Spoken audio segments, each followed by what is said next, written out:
오늘은 특별히 제가 한번 소개도 되겠습니까? 야, 대한민국에 영웅이 나타났다! 끝났다고 생각했는데 목소리 외쳐서 대한민국이 흔들어져 전하계 선생님 모실 때 뜨거운 함성 부탁드립니다!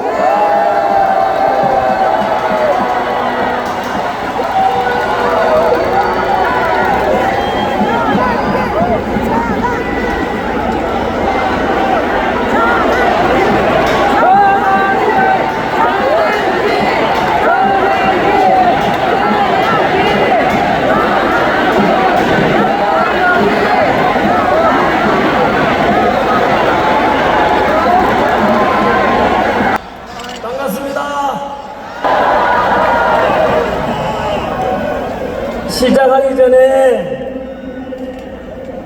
너무 놀랍습니다. 광주시장님 보고 계십니까?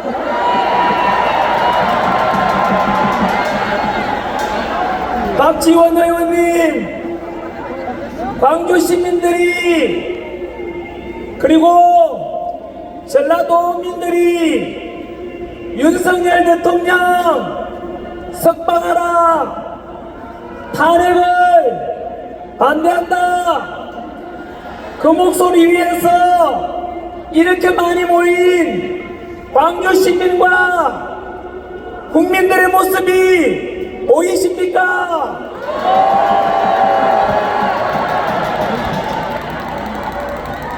지난주 동대구역보다 더 많이 온 것 같습니다. 지난주에 동대구역 경찰 추산으로 52,000명 왔다고 하는데 오늘은 스크린을 그때보다 2배 늘려서 지금 3개를 설치했다고 하는데 보다시피 너무 많이 왔습니다.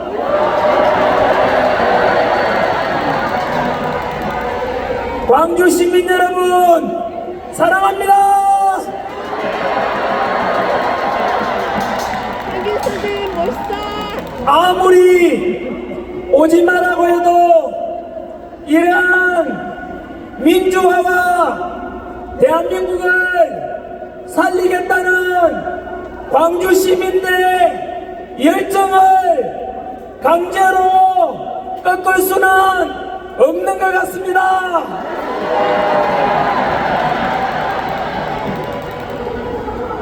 저는 방금 여기에 올라서자마자 짧게나마 지도했습니다. 대한민국 희망이 있다. 대한민국 다시 살아나겠다. 윤석열 대통령 다시 일어나겠다. 그 희망의 주인공이 이 자리에 모이신 광주의 시민 외에도 전국에서 참석해 주신 여러분들이 그 대한민국의 희망, 윤석열 대통령의 희망, 그 주인공이십니다.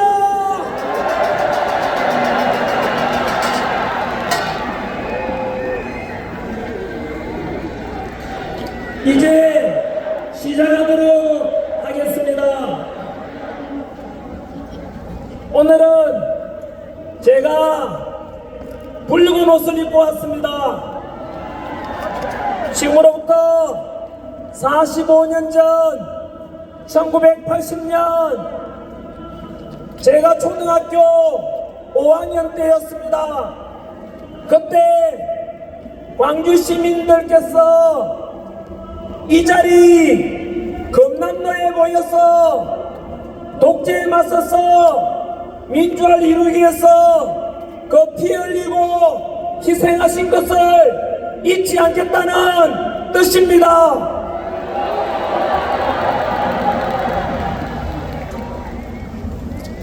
I am 크리스찬 전한길입니다.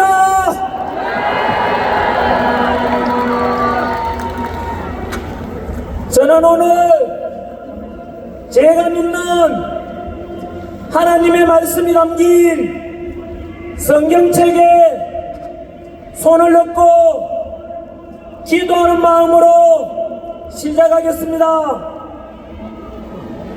저는 하나님을 사랑합니다. 그리고 자유대한민국을 사랑합니다. 이렇게 기독교든 가톨릭이든 불교든 종교의 자유가 있고 표현의 자유가 있고 오늘 이 자리처럼 직접 이 자리에 그리고 동영상으로 보고 계시는 100만 명 이곳 빛의 도시 광주에서 함께 모여 독재자에 맞섰던 5.18 희생정신을 기억하자. 더불어 독재당에 맞선 윤석열 대통령을 지켜내자. 계몽령을 통해서 국민들을 일깨워 주신 윤석열 대통령 석방하라. 이렇게 마음껏 외칠 수 있는 이런 자유 민주주의 대한민국이 너무 좋지 않습니까, 여러분?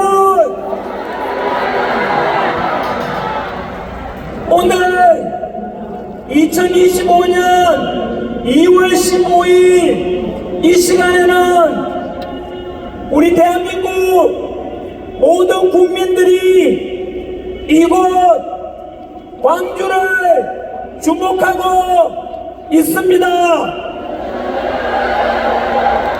오늘 우리의 선택이 역사를 바꿀 것이며 그 역사의 현장의 주인공들이 바로 여러분들입니다.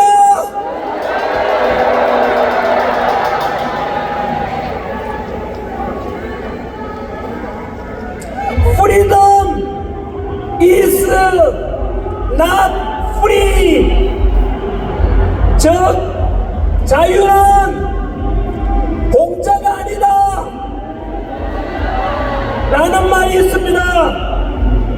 지금 우리가 이렇게 자유민주주의를 누릴 수 있게 된 것은 1980년 5월 신군부 독재에 맞서서 싸우셨던 정의로운 광주 시민들의 투쟁과 희생 덕분일 것입니다. 영국이 200년 걸린 민주화를 우리 대한민국은 40년 만에 이룰 수 있었던 것은 일평생 동안 독재에 맞서 헌신하신 DJ와 YS의 민주화 노력이 있었고 이곳 광주 시민들의 있었기 때문일 것입니다. 이 땅의 민주화를 위해서 헌신하신 DJ, YS 그리고 광주 시민들께 감사의 뜻으로 큰 함성과 함께 박수를 부탁드립니다.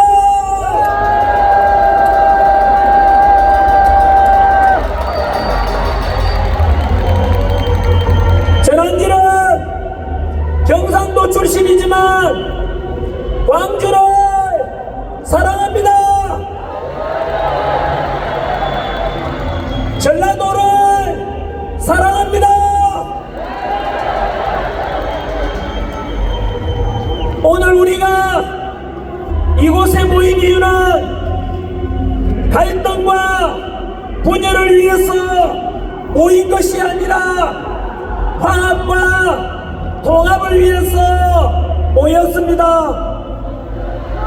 전 세계가 지금 경제전쟁, 반도체 전쟁, 체제전쟁 중인데 우리끼리 분열되고 싸우게 되면 우리 대한민국은 과연 어떻게 되겠습니까? 우리가 사는 집 현관문 앞에 강도가 들어오려고 하는데 집안에서 아버지 어머니가 싸우고 부모와 자식이 싸우고 있다면 과연 그 가정이 어떻게 되겠습니까? 그래서 우리는 갈등과 분열이 아니라 모두가 통합과 화합으로 뭉쳐야만 합니다.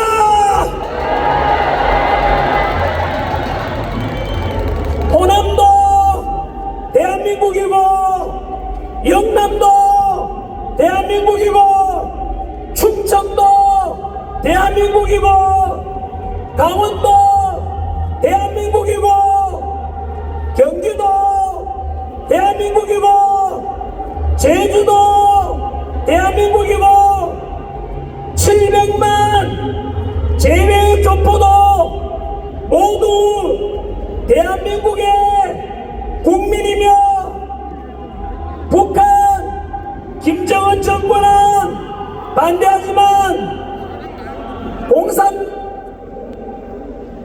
공산당 치하에서 고통받고 있는 2,500만 북한 동포들도 모두 같은 한민족이기에 남북평화 통일을 이루어서 우리 한민족 모두가 하나 되어 100번 김구 선생이 부르짖었던 통일된 대한민국으로 세계 평화에 기여하고 문화가 발전되는 문화 선진국이 되도록 모두가 한마음 한뜻으로 똘똘 뭉쳐서 선진 자유민주주의 대한민국과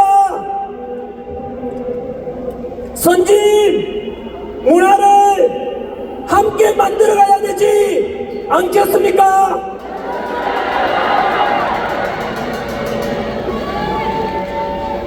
그래서 우리는 오늘부로 지역 갈등의 역사는 종식시키고 영남과 호남과 충청과 경기와 강원과 제주가 모두 하나된 대한민국을 우리 2030 세대들과 미래 세대들에게 통합된 대한민국을 물려줘야 되지 않겠습니까?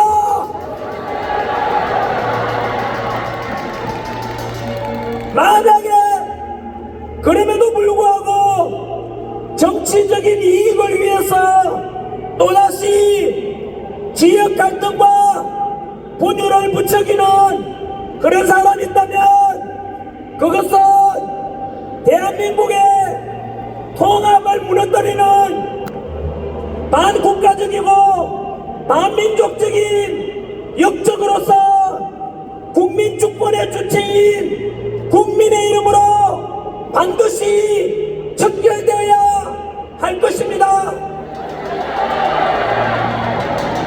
대한민국은 과거 35년간의 식민지배와 300만 이상의 희생이 있었던 동족상잔의 비극 6.25를 겪었으며 석유 한 방울 나지 않고 지하자원 하나는 없는데도 불구하고 현재 전 세계 198개국 중에서 경제력 12위, 군사력 5위, 제조업 5위, 그리고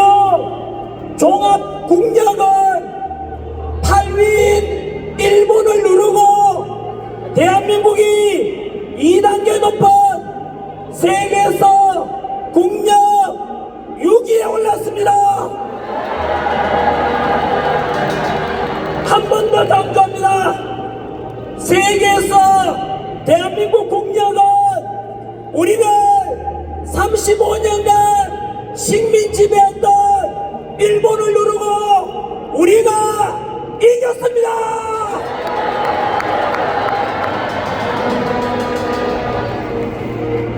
여러분, 지난해 우리나라 수출액은 6,800억 달러로 사상 최고치를 경신하였습니다. 여러분, 이 최고의 수출액을 기록할 때 지금도 우리 대통령은 누굽니까? 윤석열! 윤석열! 윤석열!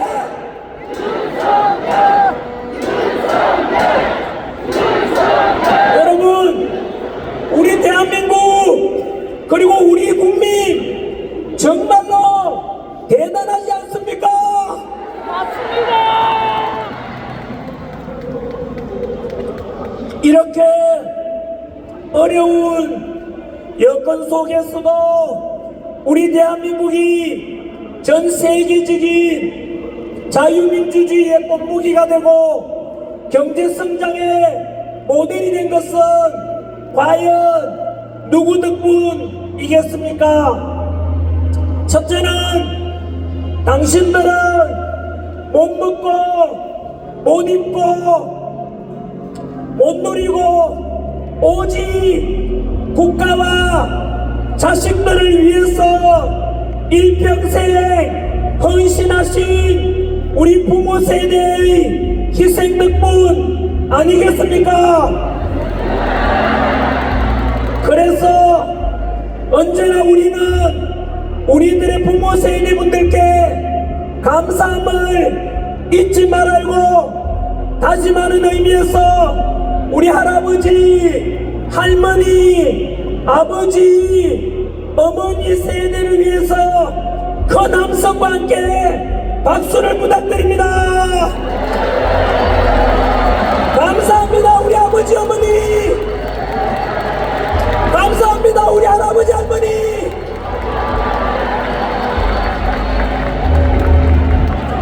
둘째는 당시 냉전 속에서 비록 헌법 정신에 어긋나는 3.15 부정선거의 과오는 있었지만 그럼에도 불구하고 자유 대한민국을 지켜야만 한다고 6.25 전쟁을 막아내고 한미 상호방위 조약을 체결해서 철저한 한미동맹의 토대를 마련한 덕분에 지금 우리가 성조기와 태극기를 함께 흔들면서 무려 70여 년간 전쟁 없이 이렇게 평화롭게 살 수 있도록 토대를 마련해 주신 이승만 대통령의 위대한 능력임을 부인할 수 없을 것입니다.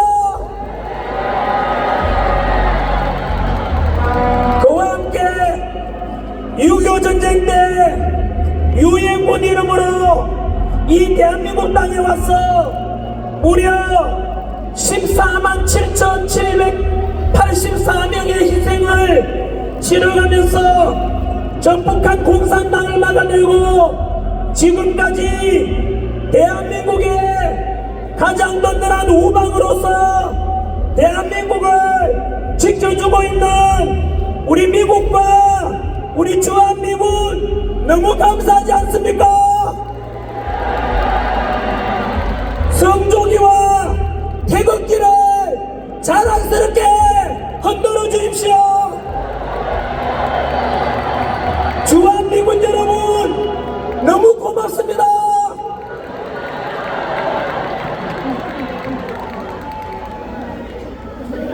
그리고 경제성장을 통해서 절대빈곤을 해결하고 지금 우리가 이만큼 먹고 살도록 해준 산업화의 영웅, 제조업의 영웅, 그 주인공이 누굽니까? 맞습니다. 박정희 대통령 같은 위대한 지도자 덕분에 지금 우리 대한민국이 있음을 절대 잊지 말아야 할 것입니다. 광주 시민 여러분, 그리고 전라도와 모든 국민 여러분, 우리는 과거에 위기를 겪을 때마다 우리 국민들이 똘똘 뭉쳐서 극복했습니다. 일제강점기 식민지배 속에서도 목숨 건 독립운동이 있었고 6.25 전쟁 때 역시 똘똘 뭉쳐서 저 북한 공산당을 막아냈고 97년 IMF 외환위기 때 모두 하나가 되어서 건모으기 운동을 통해서 세계에서 가장 단기간에 외환위기를 극복하였습니다. 지금의 대한민국 정치, 경제적 위기 역시 우리 모두가 하나 되어 뭉친다면, 그리고 윤석열 대통령이 복귀한다면 우리는 반드시 극복할 것이고, 그래서 보다 더 통합되는, 보다 더 선진화된 대한민국을 우리 2030 세대들에게, 미래 세대들에게 물려줄 수 있지 않겠습니까? 우리는 할 수 있습니다. 우리 대한민국 국민들은 당연히 할 수 있습니다. 우리 다 같이 2002 월드컵 때처럼 다시 대한민국을 위하여 구호 5번 외치겠습니다. 물론 윤석열 대통령도 이 대한민국 속에 포함되어 있습니다. 오랜만에 한번 같이 외쳐보시죠. 자, 5번 연속하겠습니다. 대한민국! 다시 하겠습니다. 대한민국 하면은 짝짝짝짝짝 오랜만에 하니까. 자, 다시 대한민국! 대한민국! 대한민국! 대한민국! 대한민국! 네, 너무나 함성 소리, 대한민국을 외치는 소리가 듣기 좋고 힘이 납니다만은, 현재 대한민국의 현실은 다들 알다시피 비상계엄과 탄핵정국 속에서 야당과 사법부의 부당한 공격으로 우리 윤석열 대통령은 구치소에 억울하게 갇혀 계십니다. 정치와 경제가 지금 무너지기 직전에 와 있고, 전 세계가 지금 경제 전쟁적인 상황 속에서 대한민국은 지금까지 우리가 이룩한 자유민주주의와 선진 대한민국이 침몰 위기와 함께 자유민주주의 체제 자체가 붕괴 직전에 와 있음을 우리 모든 국민이 냉철하게 진단하고 현명하게 대처하는 것이 어느 때보다 중요할 것입니다. 그래야만 지금의 이 총체적인 위기를 지혜롭게 극복할 수 있을 것입니다. 그래서 저는 비상계엄 이후에 지난 70여일간의 탄핵정국 속에서 일어났던 일들에 대해서 10가지 계몽령으로 말씀을 드리고자 합니다. 오늘 이곳에 참석하신 우리 광주 시민과 국민들께서 많이 알고 계시겠지만 아직도 국민들에게 이 실상 저 민주당의 폐악질에 대해서 더욱더 알려야 하기 때문입니다. 여러분,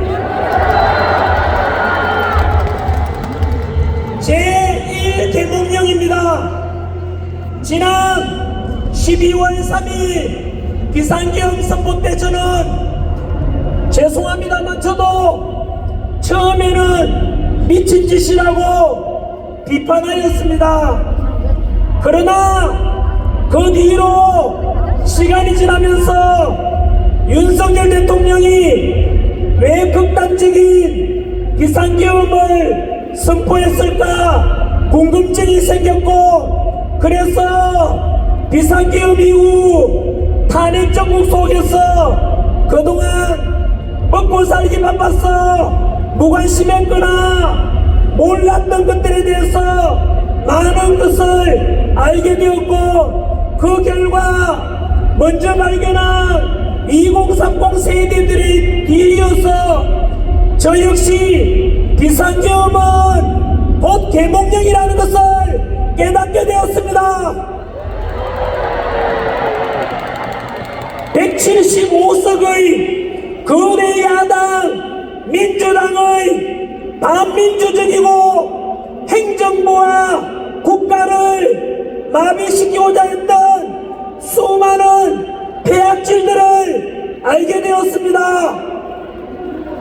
175석의 거대 야당 민주당은 우리가 초등학교 사회책에서 배웠던 다수결의 원리와 소수 의견 존중과 서로의 양보와 타협은 처음부터 찾아볼 수가 없었습니다.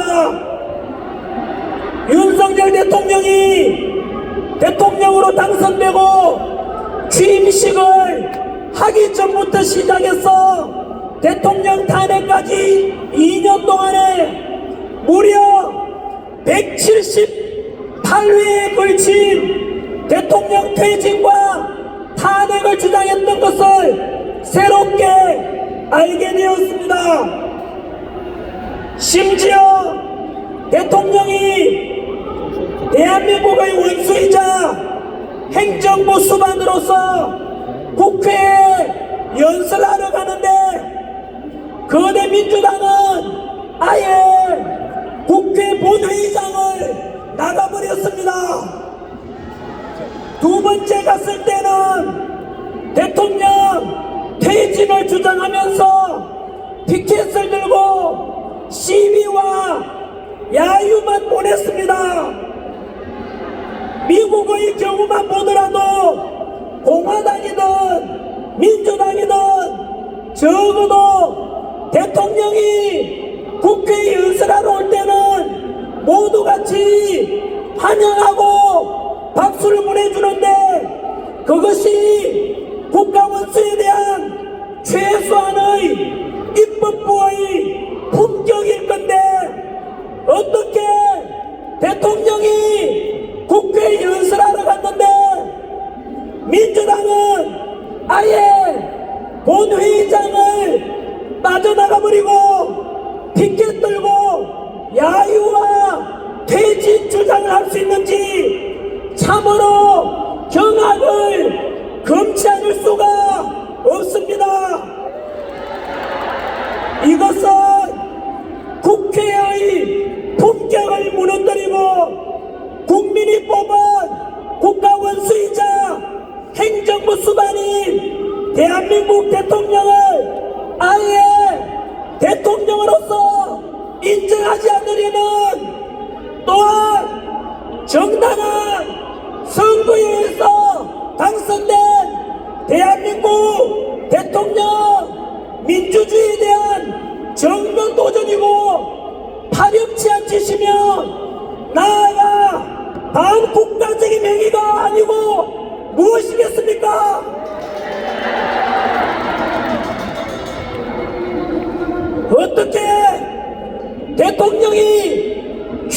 하기도 전부터 퇴진, 탄핵을 178번이나 했다는 것이 이게 과연 대한민국의 민주당 맞습니까?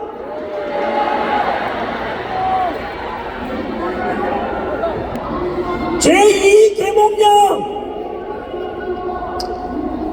우리 헌정사에서 유례를 찾기 힘든 무려 29번의 탄핵을 통해 행정부를 마비시키고자 했다는 것을 알게 되었습니다.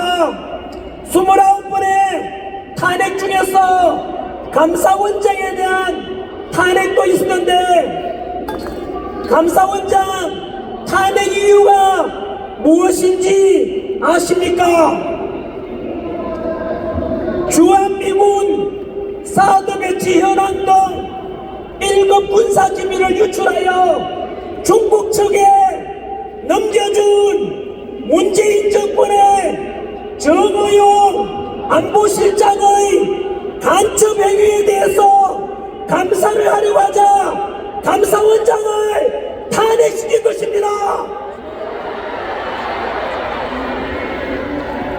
간첩을 잡으려고 하는데 간첩을 잡으려면 감사원장을 탄핵시킨다는 것은 도대체 민주당은 간첩을 비호하는 것인지 도대체 민주당은 대한민국의 정당이 맞는지 민주당은 답변하라!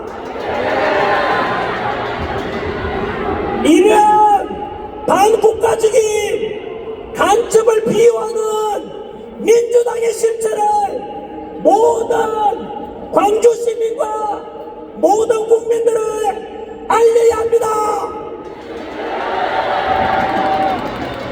제3계몽령 민주당은 검사들을 탄핵했다는 사실도 알고 계십니까?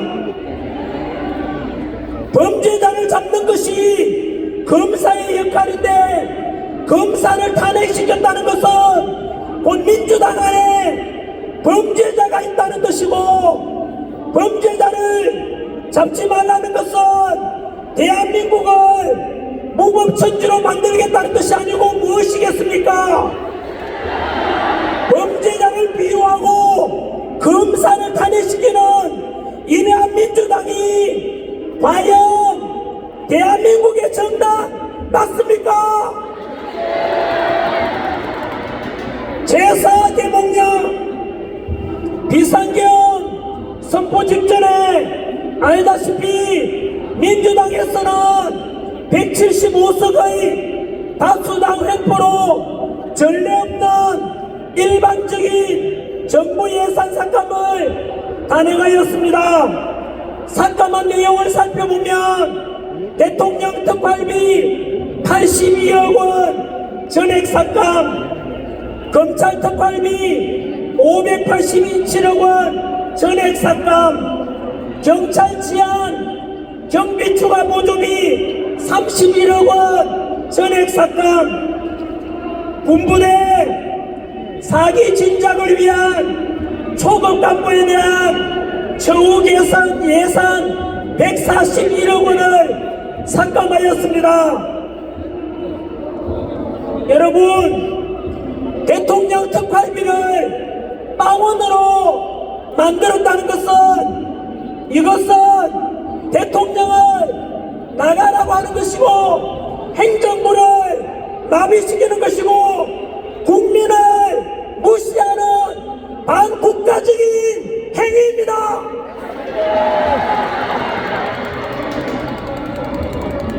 또한 검사 특활비 빵원 여기 많은 경찰분들이 수고하고 계시는데 경찰 여러분들의 역시 경비 보조를 위한 예산도 빵원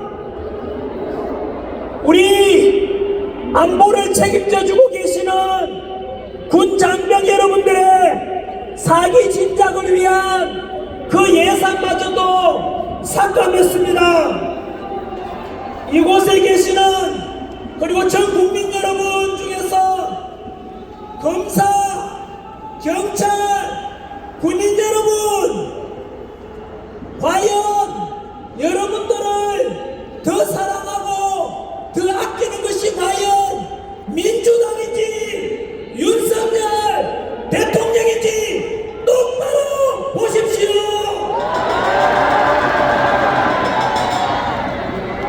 제5계명령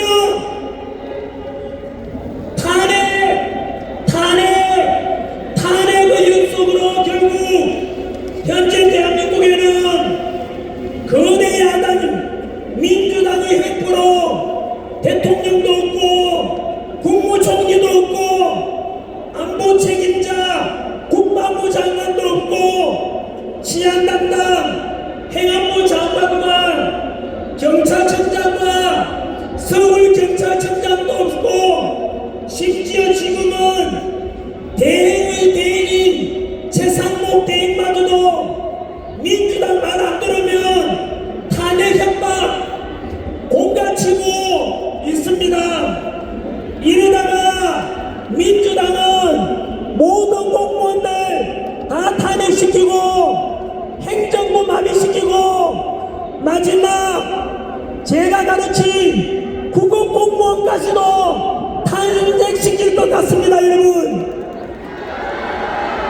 지금 만약 북한이 침략이라도 해온다면 과연 어떻게 될지 눈앞이 캄캄합니다.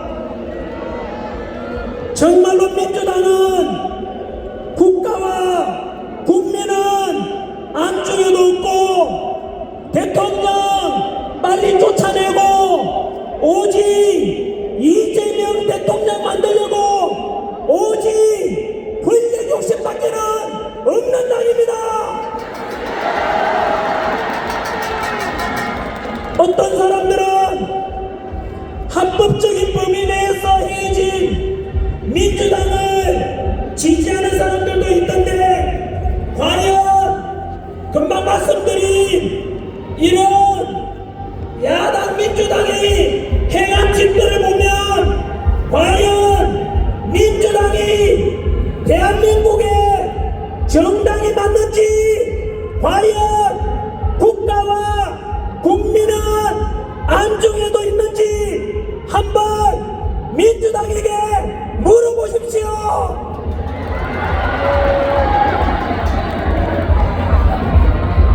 제6계명령 현재 민주당과 일부 시민들은 우리 윤석열 대통령에게 내란 혐의를 덮어씌우고 있습니다마는 상기 말씀드린 대로 민주당의 행정부와 국가 시스템을 마비시킨 민주당에 대해서 과연 대통령이 할 수 있는 것이 무엇이었겠습니까? 결국은 국민들에게 이러한 민주당의 폐악질들을 알리기 위해서 비상기업이라는 특단의 조치를 할 수밖에 없었을 것이고, 사실 전환길이가 대통령이라 할지도 무조건 비상기업을 선포했을 것이고, 여기에 계신 모든 전국에 계신 모든 국민들께서도 이 사실들을 알고 나면 여러분들이 대통령이라 한들 비상계엄을 선포할 수밖에 없지 않겠습니까?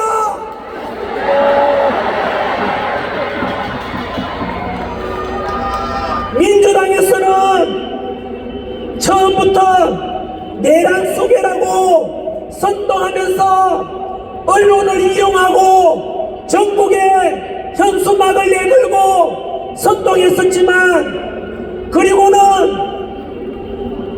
심지어 대통령이 북한 침략을 유도해서 외환까지 일으키고자 덮어씌웠지만 결국 외환 선동도 모두 거짓으로 드러났습니다.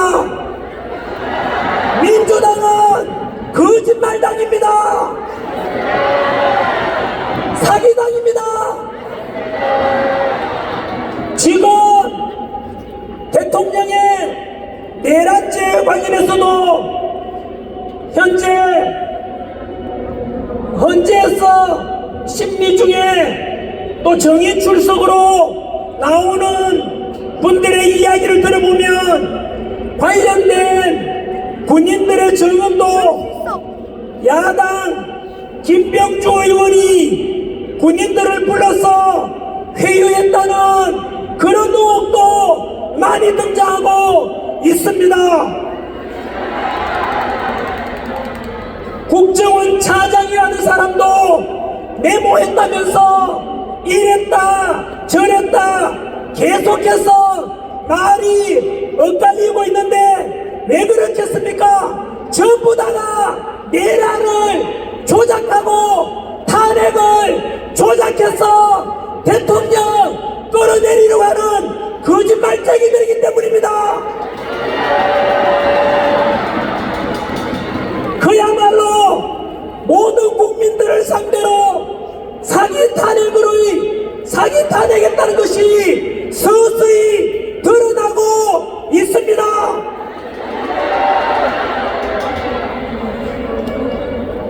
사실 처음부터 비상계엄이 내란 혐의를 덮어 씌운다는 것이 무리였다는 것이 많은 헌법학자들에게 나오는 공통된 의견입니다.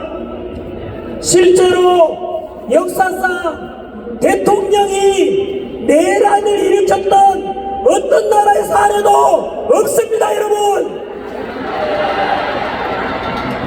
법률 전문가인 검찰 출신의 윤석열 대통령께서는 헌법과 법률에 근거해서 국무회의를 거쳐서 비상계엄을 선포하고 해제하였으며 국회에 투입된 군인 수도 기껏 280명이었습니다. 여러분, 5.16 군사정변 때 동원된 군대가 3만 5천 명, 서울의 법 영화에 나오는 신군부의 군대 동원 2만여 명입니다. 그렇다면 3만 5천 명 5.16 군사정변 2만여 명 12.12 사태에 비하면 이번에 비상계엄 때 국회에 투입된 군인 수는 기껏해서 100분의 1밖에 안 되는 280명밖에 되지 않습니다. 그리고 그 280명으로서 국회를 장악하고자 한다는 게 말이 됩니까? 안 됩니다. 또한 국회 투입된 군인들에게 실탄 지급도 되지 않았습니다. 이것은 무엇을 말합니까? 바로 적법한 절차에 따라서 비상계엄이 선포되고 또 국회 의견에 따라서 6시간 만에 비상계엄이 해지되고 사망자도 한 명도 없고 부상자도 한 명도 없는, 누가 봐도 내란이라고 하기에는 아무도 납득이 되지 않을 것입니다. 오히려 대통령 측의 주장대로 민주당의 폐악질로 국가와 행정부가 마비된 상태에서 어쩔 수 없이 대통령으로서 고유한 통치권 행사라고 보는 것이 현재 국민 대다수의 여론입니다. 결국은 내란도 대통령에 대한 내란죄는 무죄입니다.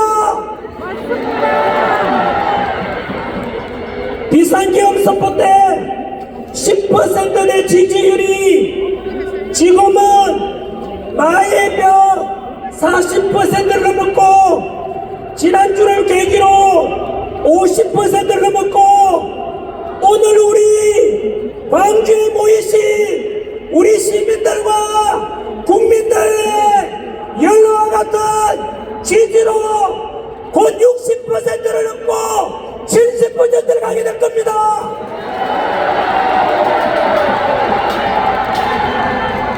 바로 이렇게 국민들 모두가 점점 더 알면 알수록 우리 대통령은 합법이고 민주당이 반국가적이고 행정부 마비시키고 국가 시스템을 마비시키고 있다는 것을 점점 알게 되었기 때문일 것입니다. 제7 개몽령 공수처와 사법부 관한 것입니다. 다들 아시다시피 공수처와 서부지법은 법치와 공정과 상식을 모두 무너뜨려서 모든 국민들이 민주당으로부터 등 돌리게 만든 체포와 수사과 영장 과정을 국민들이 알아버린 것입니다. 다들 알다시피 공수처는 내란 범죄에 대한 수사권이 없습니다. 수사권도 없는 공수처에서 수사를 진행했고 또 관할 서울중앙지법이 아니라 서부지법에 영장을 신청한 것도 모두가 이상하다고 했는데 알고 보니 공수처장 오동훈, 서부지법 영장 담당 판사 이순영 모두가 좌파 사법부 내에 하나회 같은 좌파 카르텔 우리법 연구회 소속이었습니다.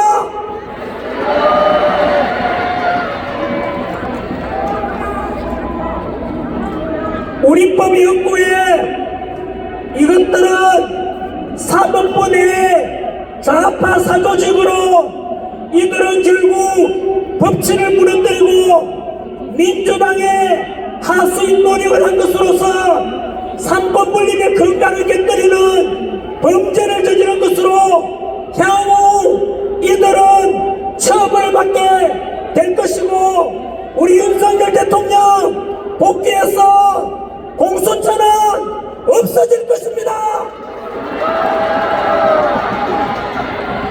국민들이 경악을 금치 못한 것은 바로 대통령 체포 과정이었습니다. 형이 확정되기 전까지는 무죄 추정의 원칙에 따라서 사상 초유의 현직 대통령에 대한 체포라면 최소한의 예우를 갖추어 방문 조사도 할 수 있고 서면 조사도 할 수 있는데 이들은 민주당의 사주를 받고 전 세계가 지켜보고 있는 상태에서 국격은 생각지도 않고 오직 망신주기식으로 체포를 시도하였습니다.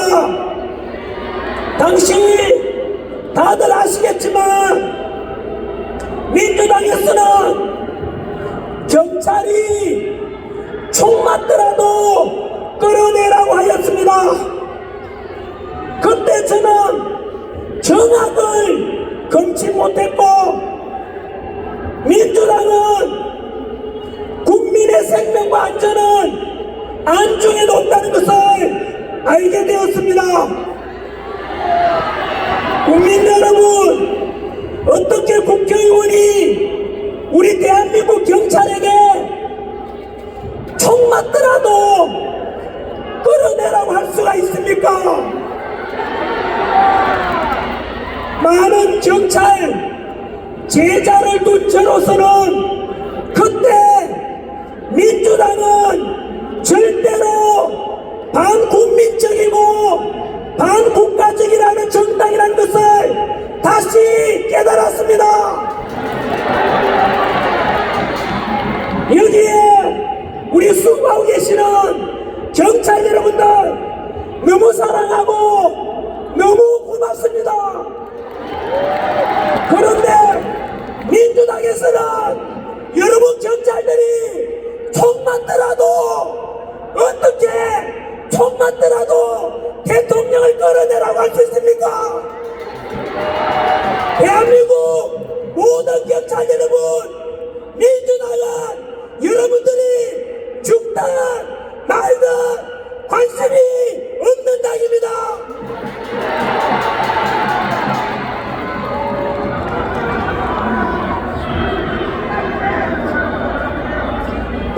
반대로 당시 우리 대통령께서는 완전 바뀌었어. 탄핵을 찬성하는 사람도 우리 국민이고 탄핵을 반대하는 사람도 우리 국민이고 경찰도 우리 국민이고 경호처도 우리 국민이다. 그래서 어느 누구도 단 한 사람도 다치게 할 수 없다면서 대통령께서는 스스로 우리 국민들을 보호하겠다고 대통령 스스로 희생을 자처하고 스스로 끌려갔던 것입니다. 광주 시민 여러분, 2030 세대 여러분, 모든 국민 여러분, 과연 총만 들어도 끌어내라는 민주당과 내가 끌려가겠다는 그 대통령 중에서 과연 누가 국가와 국민을 더 생각하는지 한 번쯤 더 생각해 보시기 바랍니다.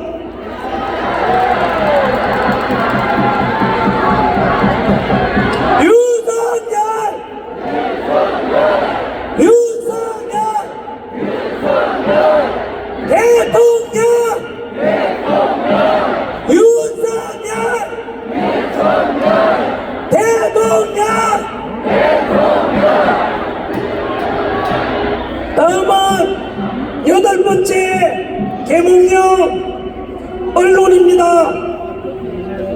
여기에 많은 언론 카메라와 방송사의 기자분들 나와 있습니다만은 부디 오늘 이 행사도 있는 그대로만 보도해 주십시오. 더도 말고 덜도 말고 얼마나 많이 모였는지도 정확하게 집계해서 가장 많이 모인 사진 좀 올려주십시오. 지난주에 이재명 지시를 받은 그 사람들까지 다 모였던 탄핵 찬성 집회에서 모인 인원이 경찰 추산 5,000명. 그런데 광화문 35,000명, 그리고 경찰 추산 대구는 52,000명. 이 태극기 흔들고 성조기 흔들고 하는 모습 보이십니까, 기자 여러분?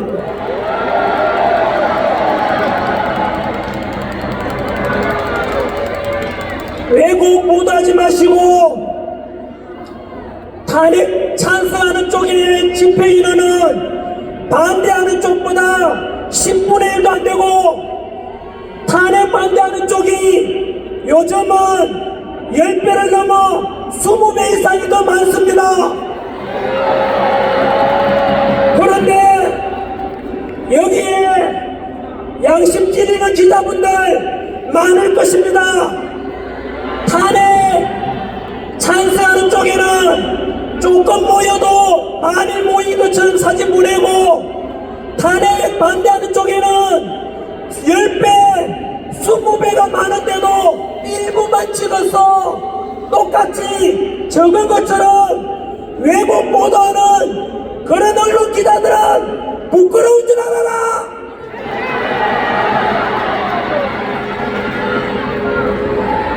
이상계엄 이후에 탄핵 정국 속에서 일부 언론들의 편파 보도, 왜곡 보도, 민주당 끈앞풀이라고 부르기도 쪽팔리지 않습니까?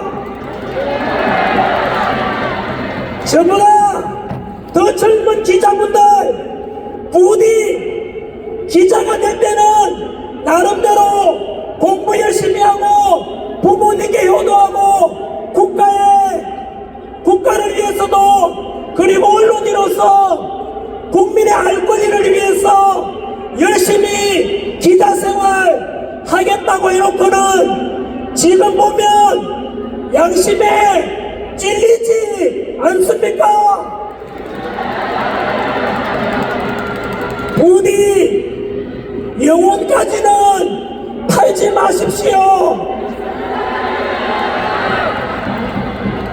뿐만 아니라 민주당과 한 끈앞풀이 된 한 통속, 오늘 제가 직접 어느 방송인지 어느 언론사인지 말할까요? 제가 말하는 순간 그 언론사들은 모든 국민들로부터 버림을 받게 될 것이고, 거짓 보도, 왜곡 보도하는 것은 국민들을 속이는 것이므로 즉시 문 닫게 될 것입니다. 하지만 오늘은 실명은 말하지 않겠습니다. 한 번 더 기회를 주겠습니다. 언론에게 우리가 왜곡 보도하는 것이 아니라 제발 있는 그대로라도 보도해달라는 것입니다. 우리 국민들이 예전 같으면은 레거시 미디어, 기존 기성 언론 그것만 보고 모두가 가스라이팅 당하고 세뇌되어서 그 언론사 시키는 대로, 민주당 시키는 대로 종이 되고 개가 되어서 따라갔겠지만 이제는 속지 않습니다.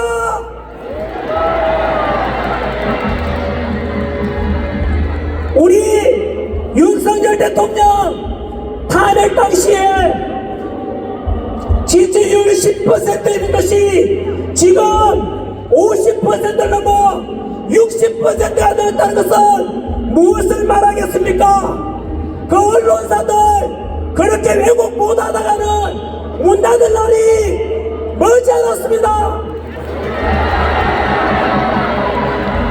엄청난 국민들의 명령으로 하시고, 과연 대한민국 언론이라면 이적행위 하지 마시고 국민 뜻을 따라서 있는 그대로 보도하십시오.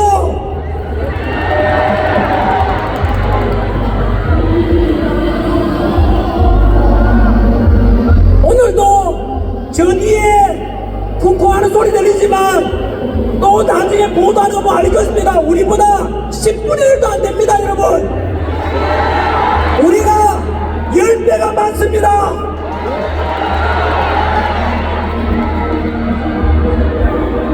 아홉 번째 계몽령 선관위 짧게 하겠습니다. 이거는 1200여 건의 인사비리, 선거망 관리 부실, 선거관리 부실, 부실관리 투성이 선관위 형상 기업종이라고 들어보셨지 않습니까? 현재 정인으로 나오신 국정원 차장 백종욱의 정언에 의하면 금방 말씀드린 대로 너무나 부실 관리, 해킹 가능성이 크고 이러한 선관위는 혁신적인 개선, 제가 제안했던 대만식 수개표, 수집계까지 다 해야 됩니다. 우리나라도 이미 수개표하고 있지 않냐 라고 하면서 전환기를 왜곡해서 비판하던데, 제가 제안한 것은 그게 아니라 대만이라는 나라에서는 우리 초등학교 반장 선거할 때처럼 개표장에서 투표를 하고 참관인이 지켜보는 가운데서 이 투표함을 이동하지 않고 그 자리에서 하나하나 개표까지 다 합니다. 여러분, 대만이라는 나라는 세계 반도체 수출 1위 IT 강국인 대만에서 왜 그렇게 옛날 방식의 투표함 이동 없이 초등학교 반장 선거하듯이 그 현장에서 투표하고 현장에서 개표를 하는 이유가 무엇이겠습니까? 바로 우리 100세가 넘은 할머니들께서도 그 소중한 한 표를 행사하시려고 내 표가 소중하다고 주권 행사하시는 그 할머니 한 표 한 표가 소중하지 않습니까? 그 한 표 한 표라도 단 한 표라도 속임없이 있는 그대로 국민의 뜻을 반영하겠다는 것이 진정한 직접민주주의, 주권민주주의 실현하는 방법 아니겠습니까? 이렇게 수많은 의혹이 있다면은 야당이든 여당이든 혁신적인 투표와 개표와 집계까지 의혹이 없도록 개선해야만이 다음 대통령 선거든 국회의원 선거든 지자체 선거든 간에 국민들이 신뢰하고 투표장으로 가고 할 것 아니겠습니까, 여러분? 만약에 지금처럼 의혹이 많은 사전투표라든가 이런 것들이 개선되지 않고 감사원의 부정선거 감사도 거부하고 국정원의 의혹에 대한 검사도 제대로 받지 않으려는 이런 중앙선관위는 이렇게 간다면 모자라서 중앙선관위, 지방선관위까지 모두 사라지게 될지도 모릅니다. 그래서 선관위에 대해서 하나만 더 말씀드리면, 많은 사람들이 100여 건의 부정선거에 대해서 소송을 제기했지만 모두가 패소했습니다. 선관위에서는 말하기를 그 말아 부정선거는 없다 아닌가 모두 패소하지 않냐라고 하지만, 여러분, 부정선거를 제기하면 그 부정선거에 대해서 재판하는 사람이 바로 대법관이 중앙선관위원장을 겸업하고 있습니다. 이 말이 무슨 말이냐? 내가 부정선거 있어서 재판에다가 소송을 제기하면 그 재판관이 곧 선관위와 한 통속이라는 뜻입니다, 여러분. 이런 것들도 반드시 개선돼야 될 것입니다. 마지막 10번째 개봉령,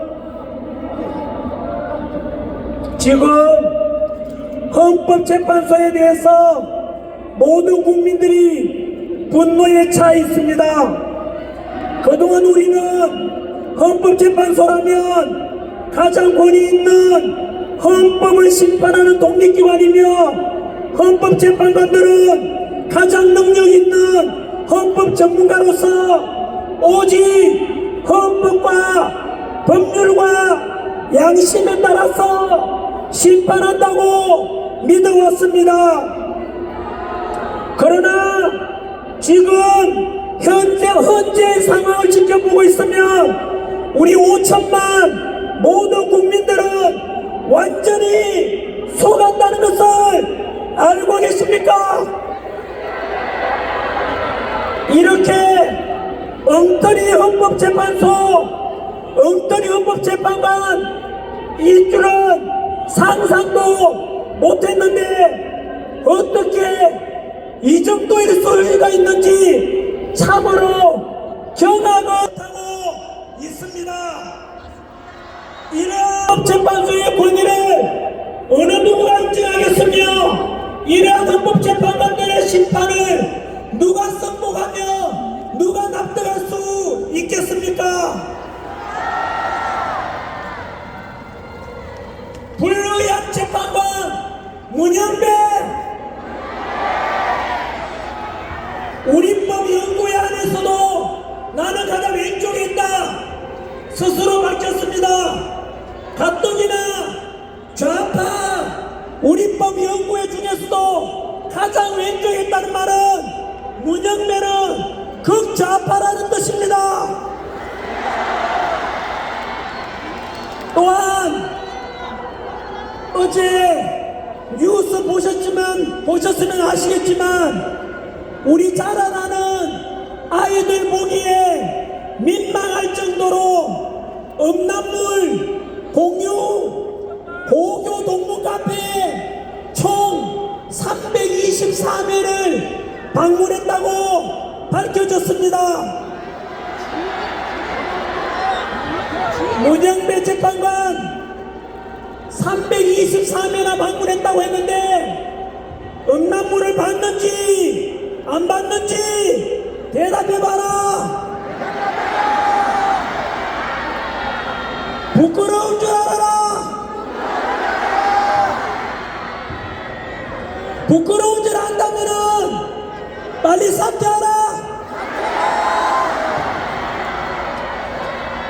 두 번째 불의한 재판관 이민선 역시 우리법 연구회 소속 자신의 친여동생 이상희 변호사는 윤석열 대통령 퇴진위원회 부위원장입니다. 여러분, 자신의 여동생이 윤석열 대통령 퇴진을 주장한다면 본인이 양심이 있다고 그리고 염치가 있다면 법적으로 재판 회피 신청하고 국민 여러분 죄송합니다. 제 여동생이 한쪽에 치우쳐 있는데 제가 어떻게 공정한 심판을 하겠습니까? 사표를 쓰거나 재판 회피하는 것이 염치가 있을 건데 지금 침묵하고 있고 얼굴 뻔뻔히 들고 있는 것은 염치가 없다는 뜻이고 염치가 없다는 것은 곧 파렴치 아니겠습니까? 이민선은 사퇴하라. 세 번째 불의한 재판관 정계선 남편 황필기 변호사는 윤석열 대통령 탄핵 시국선언에 동참한 사람입니다. 한 집에 살면서 남편은 대통령 퇴진을 주장하는데 그 아내 되는 사람이 과연 공정한 심판을 할 수가 있겠습니까? 우리법 연구회 소속 역시 이해충돌 과정 재판 회피 신청하고 그렇지 않으면 정계선은 사퇴하라. 네 번째, 불리한 재판관 정정미 국회 인사청문회에서 대한민국의 주적이 누구냐고 물었는데 개인적으로 밝힐 수 없다고 하였습니다. 여러분, 지금도 휴전선에서는 우리들의 아들, 우리들의 조카, 우리들의 동생, 우리 오빠가 목숨 걸고 휴전선 지키고 군사훈련 받고 혹시나 북한군이 쳐들어올까 싶어서 맞서고 있는데 헌법재판관이 되어서 우리의 대한민국 주적은 북한이라고 말하지도 못하는 이런 헌법재판관이 과연 자유민주주의를 수호하고자 하는 우리 윤석열 대통령을 탄핵한다는 것이 말이 됩니까?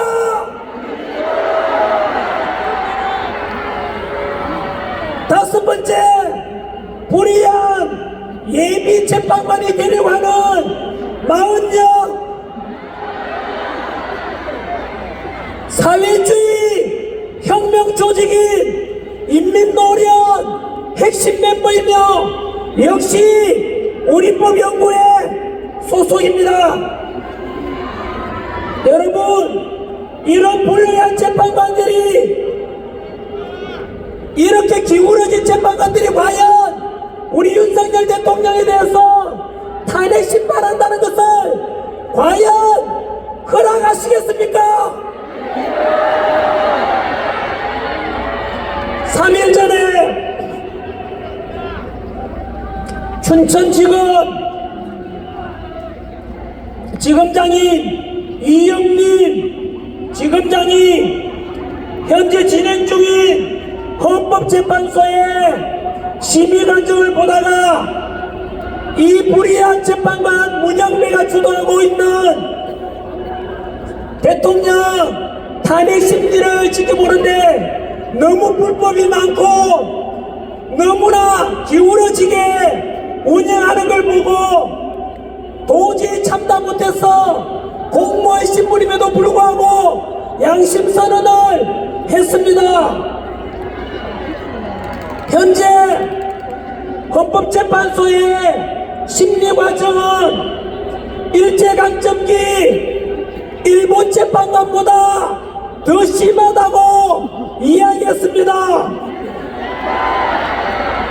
여러분, 우리 윤석열 대통령께서 그 헌법재판소에서 3분만이라도 말 좀 더 하게 해달라고 요청했는데 문영배 재판관은 거절했습니다. 일제강점기 때 그 일본 재판관은 안중근 의사 마지막 그 할 말이 있는지 없는지 모두 하라고 할 정도로 기회를 주는데 현직 대통령인 우리 윤석열 대통령께서 3분만이라도 말하게 해달라고 하는데 어떻게 그렇게 매몰차게 그렇게 부당하게 재판을 진행하는지 정말로 화가 나고 분노를 금하지를 못하겠습니다.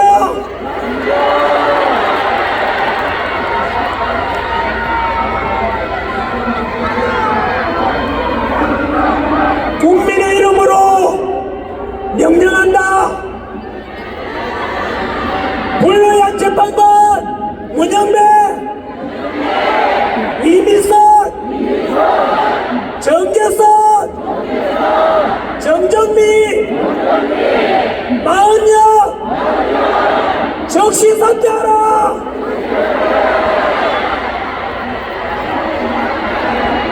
만약에 현재 우리 윤석열 대통령 지지율이 50%를 넘었고 60%가 넘을 건데 이런 국민의 지지를 받고 자유민주주의를 수호하고자 하는 우리 윤석열 대통령을 만약 탄핵 인용하고 파면하게 된다면 우리 국민들은 모두 들고 일어나 국민혁명을 일으킬 것이다.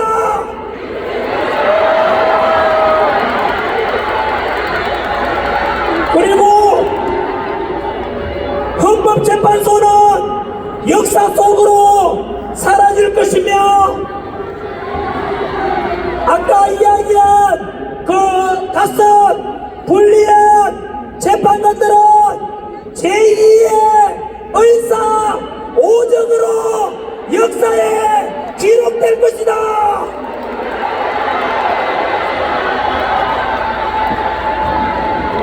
헌법재판관들, 이 국민의 요구가 이 벌렁이는 태극기와 윤석열 대통령을 간절히 직무복귀시킬 것을 명령하는 것이 보이는가?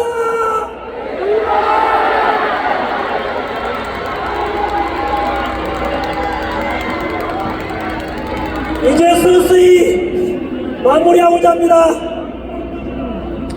여러분, 현재 우리 뒤쪽에서는 탄핵 찬성 집회가 열리고 있고 우리는 지금 윤석열 대통령 탄핵 반대를 위해서 이곳에 모였습니다. 과연 탄핵 찬성하는 쪽의 입장은 어떻고 탄핵 반대하는 쪽 입장은 어떤지 간략하게 말씀드리겠습니다. 탄핵 찬성하는 쪽에는 민주당 독재, 요즘은 더불어민주당이 아니라 더불어 독재당, 더불어 고발당이라고 불려지고 있는 그 당에 대해서 계속해서 지지하겠다는 뜻이고, 아까 그라운드 C에 연설을 들었었겠지만 친중 그리고 머지않아서 대한민국이 홍콩처럼 중국처럼 자유민주주의 체제가 붕괴되고 전체주의가 부활되고 사회주의로 붕괴될지도 모름에도 불구하고 그런 체제를 찬성하는 쪽이 바로 탄핵 찬성 집회자의 실체입니다.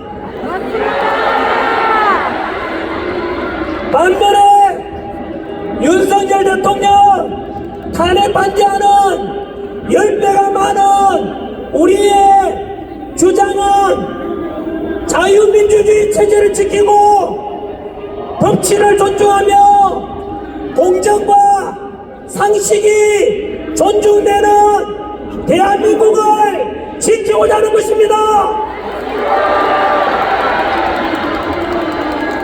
오늘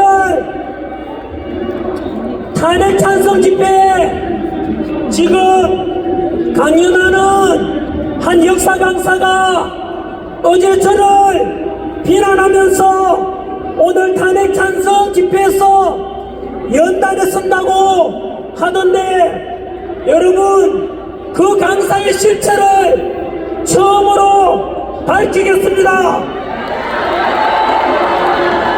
그 역사 강사는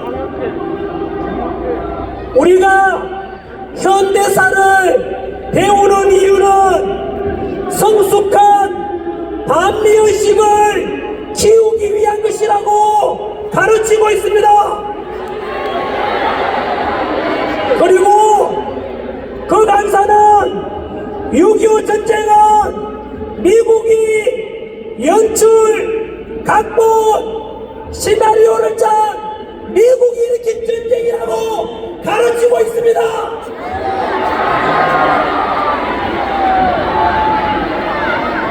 반면에 전환기는 우리 현대사를 배우는 이유는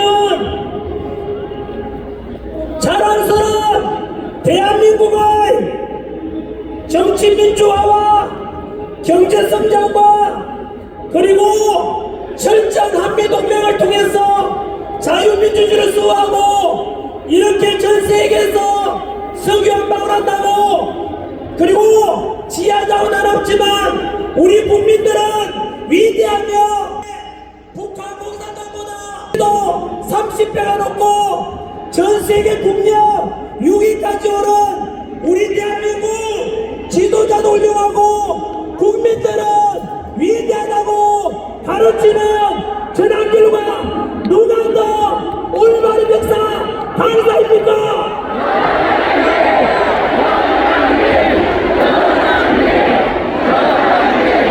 뿐만 아니라 6.25는 저는 분명히 말씀드립니다.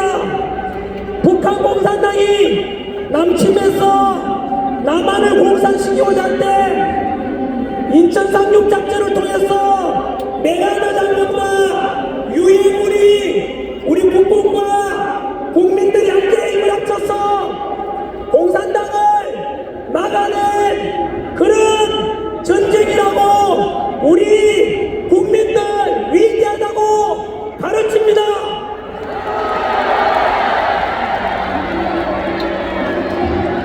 혹시나 이 방송을 보거든 그 역사 강사는 이제 부끄러운 줄 알고 사과를 하든지 그렇지 않으면 이 역사학교를 떠나길 바랍니다. 아무리 그래도 그렇지 실수를 해도 다른 거는 용서할 수 있지만 학생들한테서 6.25 전쟁은 미국이 연출하고 각본 짜고 시나리오를 쓴 미국이 일으킨 전쟁이라고 가르치는 게 과연 용서할 수 있습니까?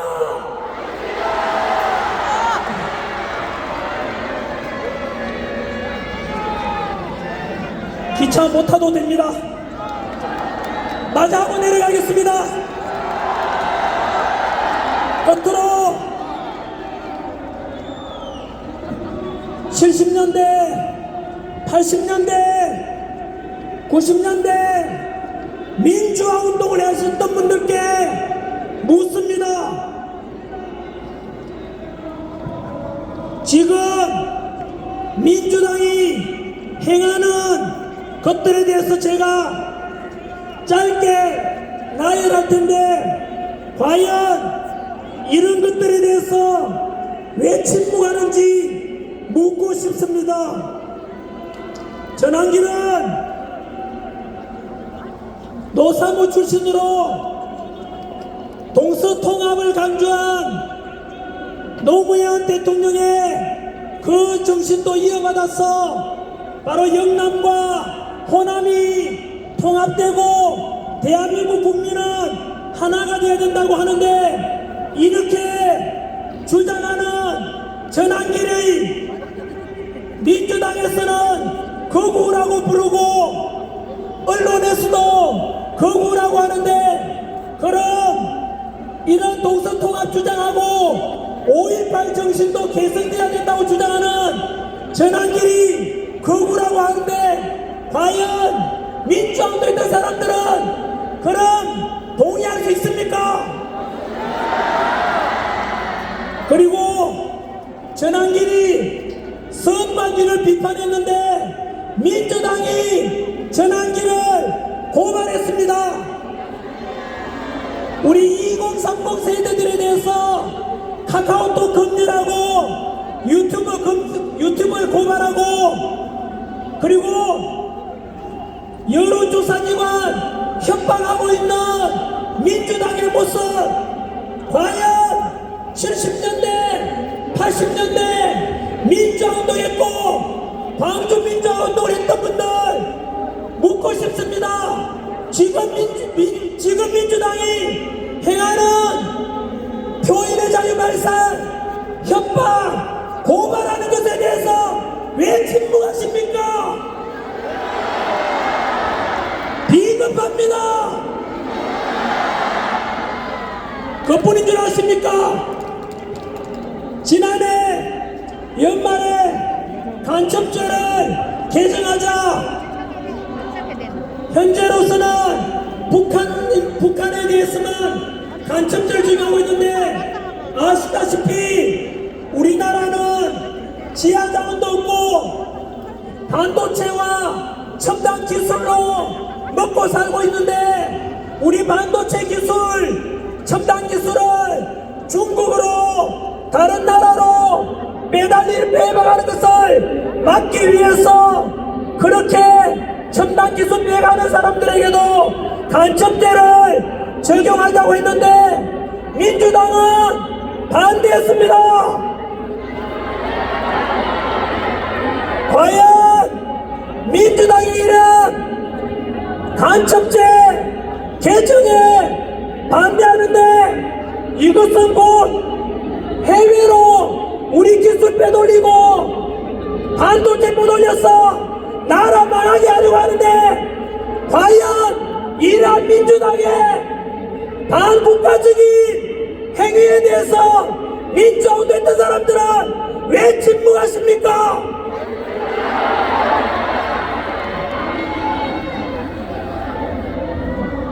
지금 현재도 입법부를 장악한 민주당이 입법부를 넘어서 지금 탄핵 과정에서 계몽령을 통해서 알게 된 것처럼 사법부도 이미 삼권 분립을 무시하고 민주당 편을 드는 정신나간 판사들이 많은 것이 현실 아닙니까? 만약에 여기다가 이재명이 대통령 되어서 행정부까지 장악하면 입법부, 사법부, 행정부를 장악하면 우리나라는 제2의 히틀러, 제2의 나치가 출현하고 전체주의, 독재주의로 몰락할 것입니다. 70년대, 80년대 독재에 맞서서 민주화운동했던 분들 이것에 대해서 과연 어떻게 생각하는지 목소리 내든지 한번 해주십시오. DJ가 말씀했습니다. 행동하지 않는 자의 양심은 악의 편이라고 했습니다. 7, 80년대 민주화운동했던 분들은 과연 여기서 침묵한다면 당신들도 독재의 편이고 악의 편이 될 것입니다.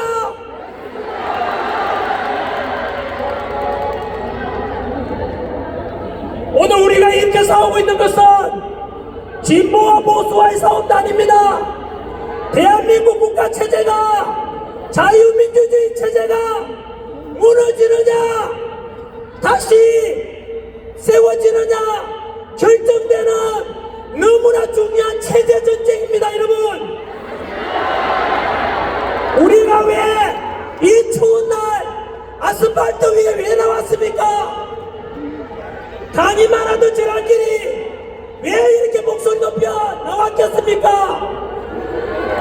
국민 여러분, 지금 침묵하게 되면 우리 대한민국은 무너지게 되고 영원히 무너지고 우리 할아버지 할머니 세대, 아버지 어머니 세대가 못 먹고 못 입고 만들어 놓은 이 대한민국이 한 방에 침몰할 것입니다. 매듭 짓겠습니다. 악은 선을 이길 수 없고 어둠은 빛을 이길 수 없으며 거짓은 진실을 이길 수 없습니다. 우리 여기에 모인 윤석열 대통령 탄핵 반대 주장하고 직무 복귀시켜서 자유 대한민국을 수호하자라는 우리의 주장은 선한 일이며 빛의 일이며 진실을 찾는 그런 주장입니다. 그래서 탄핵 반대 주장하는 우리의 요구와 우리의 전쟁은 반드시 승리할 것입니다.